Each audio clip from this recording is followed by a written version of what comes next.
नमस्कार, मेरा नाम अनूप नारायण सिंह है और आप बिहार टॉक के डिजिटल प्लेटफॉर्म को देख रहे हैं। 2024 के लोकसभा चुनाव को लेकर बिहार की 40 लोकसभा सीटों पर महागठबंधन यानी INDIA और दूसरी तरफ एनडीए दोनों ने अपनी फुल प्रूफ तैयारी प्रारंभ कर दी है।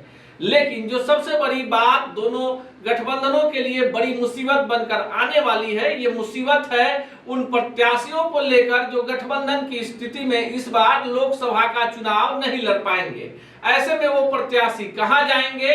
उनकी बगावती रुख के बाद उस क्षेत्र में, उस सीट पर जो गठबंधन होगा एनडीए का या महागठबंधन का, उस पर कितना असर पड़ेगा, इस वीडियो में उसी पे चर्चा करेंगे। नमस्कार, उसी पे चर्चा करेंगे।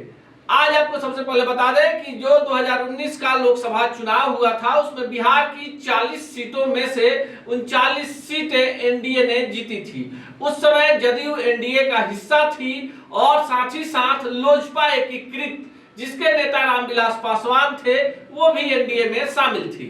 16 सीटें जदयू ने, 17 सीटें बीजेपी ने और 6 सीटें लोजपा ने जीता था, जिसमें बाद में बंटवारा हो गया। 5 सीटें लेकर पशुपति पारस ने राष्ट्रीय लोक जनशक्ति पार्टी बना ली और 1 सीट लेकर चिराग पासवान लोजपा रामविलास बनाकर खुद उसके अध्यक्ष बन गए। दूसरी तरफ अगर बात कर लें तो जो 39 सीटों पर एनडीए जीता था, उन सीटों की भी चर्चा करेंगे। लेकिन जो 1 सीट कांग्रेस जीत गई थी, वो सीट थी किशनगंज, और उस सीट को एनडीए में रहते हुए जदयू को लड़ने के लिए दिया गया था। काफी संघर्ष हुआ था, लेकिन आपको जानकर आश्चर्य होगा कि उस लोकसभा चुनाव के परिणाम ने ही बिहार में AIMM यानी ओवैसी की पार्टी के लिए रास्ता खोल दिया था, जिसका परिणाम यह हुआ कि 2020 के बिहार विधानसभा चुनाव में ओवैसी की पार्टी 6 विधानसभा सीटों पर बिहार में जीतने में कामयाब हो गई। अब बताते हैं 40 सीटों पर वो कौन सीटें हैं। तो अगर हम पटना की बात कर ले तो पटना में भाजपा, पहले हम एनडीए की बात कर ले, बहुत बड़े बड़े चेहरे हैं जिन पर चर्चा है कि टिकट कट सकता है। हालांकि पार्टी लाइन पर अभी कोई सुगबुगाहट नहीं है कि भाजपा के किस सांसद का टिकट कटेगा, पर सोशल मीडिया और राजनीतिक चर्चाओं में यह विषय है कि कई सारे ऐसे भाजपा के चेहरे हैं जिनका टिकट कट सकता है। लेकिन जो अंदरूनी सूत्र हैं वो बता रहे हैं कि भाजपा के 17 में 17 सांसदों का टिकट कंफर्म है, किंतु परंतु अगर कोई भी रिस्क उठाने के लिए भाजपा तैयार नहीं है। नए चेहरों को अन्य सीटों से मौका दिया जा सकता है, लेकिन जो भाजपा के सूत्र हैं वो बता रहे हैं कि अपनी जीती हुई 17 सीटों पर भाजपा कोई उम्मीदवार बदलने नहीं जा रही है। बात चाहे बेतिया सीट से संजय जायसवाल की हो, मोतिहारी से राधा मोहन सिंह की हो, या सारण से राजीव प्रताप रूढ़ी की हो, महाराजगंज से जनार्दन सिंह सिग्रीवाल की हो, या आरा से RK सिंह की, या बक्सर से अश्वनी कुमार चौबे की, या बेगूसराय से गिरिराज सिंह की चर्चा हो, या किसी अन्य सीट पर किसी नए प्रत्याशी की चर्चा हो। लेकिन जो भाजपा का कोर ग्रुप है, वहां से मिल रही सूचना के अनुसार भाजपा अपने जीते हुए 17 सांसदों पर कोई रिस्क उठाने नहीं जा रहा है।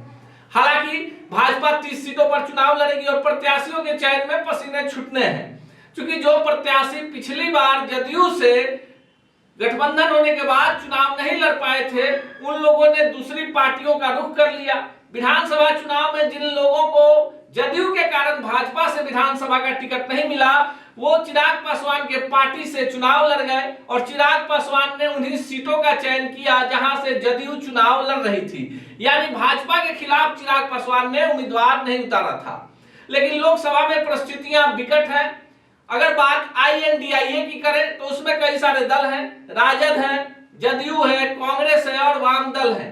हालांकि जो बातें चल रही हैं उसमें सबसे ज्यादा सीटों पर यानी 17 सीटों का जो कॉम्बिनेशन बन रहा है वो जदयू और राजद के बीच में बन रहा है। लेकिन राजद जो है बड़े भाई की भूमिका में रहनी चाहती है। ऐसे में जिन सीटों पर जो राजद के प्रत्याशी पिछली बार काफी कम अंतर से चुनाव हार गए थे या लंबे समय से चुनावी तैयारी में है, अगर गठबंधन के कारण वो सीट कांग्रेस या जदयू को चल जाएगी तब वो प्रत्याशी क्या करेंगे। ऐसे स्थिति में जाहिर सी बात है कि परिस्थितियां सिवान जैसी ही पैदा हो जाएगी।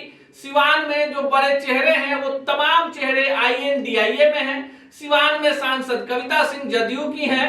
तो पिछले बार जिनको उन्होंने चुनाव में हराया था हिना साहब, वो राजद में हैं, फिलहाल राजद में हैं। टुन्ना जी पांडे वो भी राजद से टिकट चाहते हैं। साथ ही साथ कई चेहरे हैं। भाजपा की बात करें तो ओम प्रकाश यादव हैं, मंगल पांडे हैं और भी कई चेहरे हैं जो लगे हुए हैं कि उन्हें टिकट मिले। ये एक उदाहरण है सिवान का, जहां एक ही दल में 4 से 5 दबंग चेहरे हैं, जनाधार वाले चेहरे हैं, जिनके परिवार के लोग सांसद रह चुके हैं या खुद सांसद रह चुके हैं, या जो वर्तमान में सांसद हैं वो पूर्व में विधायक रह चुकी हैं।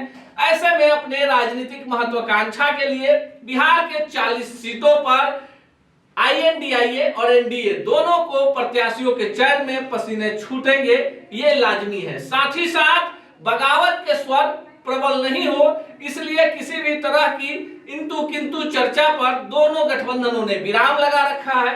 पर जो सूत्र हैं वो बता रहे हैं कि जिन चेहरों को इस बार लोकसभा चुनाव में उतारा जाना है दोनों खेमों की तरफ से, उन लोगों का पूरी तरह से पड़ताल करने के बाद क्षेत्र में प्रचार में उतारा जा चुका है। भीतर खाने की खबर है कि एक लोकसभा क्षेत्र से भाजपा ने 3-3 नाम मंगाए हैं, जिसमें जीती हुई सीट के सांसदों को प्रथम वरीयता दी गई है। दूसरा नाम उस क्षेत्र से मंगाया गया है जो मंडल अध्यक्षों ने भेजा है, और तीसरा नाम पार्टी संगठन ने भेजा है। दूसरी तरफ महागठबंधन की बात करें तो वहां भी गुपचुप तरीके से एक एक नाम पर विचार हो रहा है कि किन सीटों पर कौन से प्रत्याशी मजबूत स्थिति में है। लेकिन जो बिहार का जातीय समीकरण है, बिहार की जो राजनीतिक जागृति है, उसको देखते हुए दोनों गठबंधनों के लिए सबसे बड़ी समस्या उन प्रत्याशियों से होने वाली है जिनका टिकट कट जाएगा और अपने ही गठबंधन और दल से बगावत करके वो लोकसभा चुनाव में उतरेंगे या विरोधी प्रत्याशियों की मदद करेंगे। अब यह देखना खास होगा कि बिहार में जिस तरह के राजनीतिक हालात हैं, उस हालात में ये जो बागी हैं वो कितना असर डाल पाते हैं। तमाम खबरों के लिए देखते रहिए बिहार टॉक। ऐसे ही खबरों के लिए जुड़े रहिए बिहार टॉक से। यूट्यूब पर लाइक और सब्सक्राइब करें, बेल आइकन जरूर दबाएं। फेसबुक, ट्विटर और इंस्टा पर फॉलो करें। धन्यवाद।